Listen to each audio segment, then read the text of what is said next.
সামনেই দুর্গাপুজো, আপনারা দুর্গাপুজোর কেনাকাটা করছেন, প্রত্যেকের উদ্দেশ্য বলবো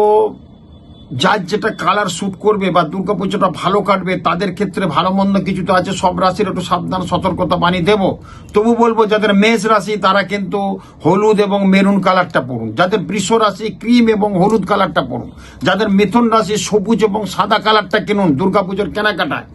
যাদের কর্কট রাশি সাদা এবং হলুদ কালারটা কিনুন, যাদের সিংহ রাশি তারা অবশ্যই ক্রিম এবং হলুদ কালারটা কিনুন, যাদের বৃশ্চিক রাশি সিংহর পর হচ্ছে কন্যা রাশি, কন্যা রাশির ক্ষেত্রে অবশ্যই কিন্তু হলুদ এবং সবুজ কালারটা কিনুন, যাদের তুলা রাশি ক্রিম এবং হলুদ, যাদের বৃশ্চিক রাশি মেরুন এবং লাল, যাদের ধনু রাশি হলুদ এবং সোনালী কালারটা কিনুন, যাদের মকর রাশি স্কাই এবং ব্লুর মধ্যে রাখুন, যাদের কুম্ভ রাশি তারা অবশ্যই ব্রাউন এবং স্কাই কালারটা রাখুন, যাদের মীন রাশি তারা অবশ্যই কিন্তু হলুদ এবং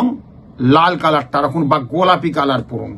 দেখবেন আপনার জীবন ভালো হবে। কালারটা যদি আমরা পড়তে পারি, কালারে কিন্তু আমাদের জীবনকে রাঙিয়ে দেয়। এই কালারগুলো কিনুন, খুব ভালো। তখন নমস্কার।